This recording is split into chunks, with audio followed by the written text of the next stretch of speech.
My sister called my son disgusting and said that he should be ashamed of himself for having a medical condition. Now she can't believe I won't be attending the most important day of her life.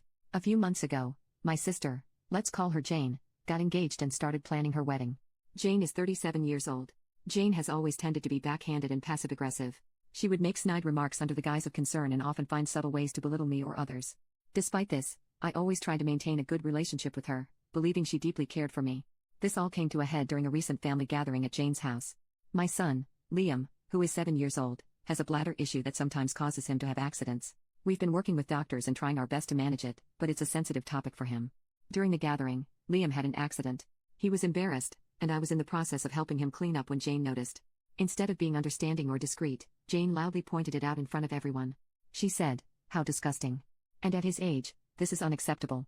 She even said Liam should be ashamed of himself and criticized me for not getting him under control. Her comments made Liam burst into tears, and I quickly took him home to comfort him. As I gathered our things to leave, Jane came over, still clearly upset. She asked me why I was leaving. I looked at her, trying to keep my voice calm for Liam's sake. "Jane, I think it's best if we go home. Liam is very upset right now." Jane rolled her eyes at me. "Oh, come on. It's just an accident. He needs to learn how to handle these things better. You can't just coddle him forever." My patience was wearing thin, but I tried to explain again. "Jane, Liam has a medical condition. We're working with doctors, and it's a sensitive issue for him. Your comments just now were hurtful. I was just telling the truth. He needs to toughen up. You're not doing him any favors by babying him." At this point, I was furious but didn't want to escalate the situation in front of Liam. I took a deep breath and said, "We'll talk about this later, Jane. Right now, I need to take care of my son." Without waiting for a response, I gathered Liam and headed to the car. On the drive home, I couldn't shake the image of Jane's face and her harsh words. This wasn't the first time she had made Liam feel bad about his condition. I had hoped she would understand and show some empathy each time, but it seemed she was only getting worse. The next day, I called Jane to talk about what had happened.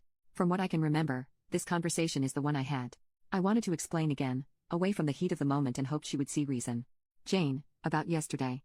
I need you to understand how much your words hurt Liam. He's already struggling, and your comments made him feel even worse." Instead of apologizing, Jane was very defensive. "I'm not going to apologize for telling the truth. You need to stop coddling him, and he needs to learn to deal with the real world." Her response was like a punch to the gut. I had hoped for some empathy and understanding, but it was clear she wouldn't give it. "Jane, I don't think you understand how serious this is. He has a medical condition. It's not something he can just toughen up from." She told me, "Look, I have a wedding to plan. I don't have time for this drama." When Jane's wedding invitations went out, I received one but felt conflicted. On one hand, she's my sister, and it's a significant event in her life. On the other hand, I couldn't forget how she humiliated my son and her refusal to apologize. After much thought, I decided to decline the invitation. I didn't feel comfortable celebrating with someone who had been so cruel to my child. When Jane found out, she was livid. She accused me of trying to ruin her special day and called me petty and overdramatic. Some family members sided with her, saying I should let it go for family harmony, while others understood my decision and supported me. This wasn't the first time Jane had done something like this. She has a history of making hurtful comments about Liam's condition and generally lacks sensitivity when it comes to his medical issues. I've tried to address it calmly each time, hoping she would eventually understand and be more considerate. Unfortunately, she never changes, and her behavior hurts my son. Jane and other family members have been blowing up my phone. Update 1. I bring Liam to these gatherings because he loves his cousins and enjoys spending time with family. Liam doesn't like wearing pull-ups or diapers, so I haven't necessarily been using them. Now, to further update. I've talked to Liam about what happened. I told him it wasn't his fault, and Aunt Jane was rude and inconsiderate. I told him he was a fantastic boy and never let anybody say otherwise. My son was very happy to hear this. He told me that what Jane had said to him hurt his feelings a lot, and I completely understood. I asked him if he wanted to continue attending these family events. He said no. I fully supported his decision. My son comes first, and the comments have helped me realize that I've let Jane walk all over me with the fear of causing a tear in the family. Now, I have little to no contact with Jane. I'll send her the occasional holiday message, but that's it. I cannot be around someone who hurts my son. I have blocked all the people in my family who support my sister. I refuse to allow people who agree with her mentality to be involved in my son's life. I love my son with all my heart, and I would do anything for that little guy. I regret not having stopped sooner. However, I know that I can be a better mom, and that's exactly what I'm going to do. I messaged the family, who contacted me in a mass group chat, and told them we would no longer be coming to any family events. If they wanted to see my son, they would have to go individually, or the event would have to be hosted by me. I also told them that my sister's behavior needed to be fixed because that was the reason our family was being torn apart. Not because I'm not going to her wedding, but because she decided to make fun of my child. My mother is on my side and fully supports my decision. My father is still stuck in the middle, and I think I should make close contact with him too. I will keep in touch with you all and keep the updates coming whenever possible. All I know is that even if she gives my son the apology he deserves, I want nothing to do with her. I don't want her around my son. Update 2. My sister Jane married on December 4th, and it has been such a roller coaster. I did not go to the wedding or any after-party or gathering they had. I'm not at all interested in any of their plans. I heard that red wine spilled on her dress, ruining the photos. Anyway, I took Liam to the mall and spent the entire day with him.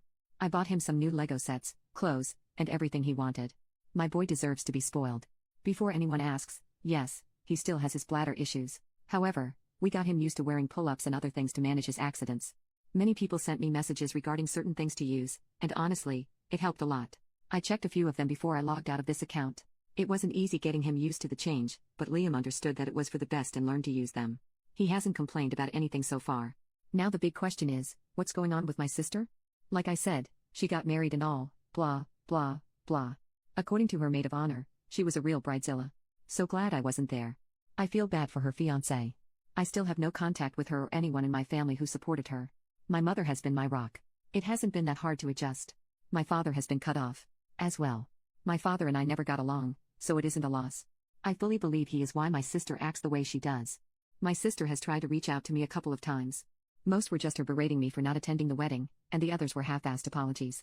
I could honestly care less about what she says. His birthday was 4 days ago, Jan 22nd. He is now 8 years old. We had a nice Lego-themed party for him. My mom, a few cousins, and his school friends were invited. He had an accident during the party, but finally, no one was there to berate him for something he couldn't control.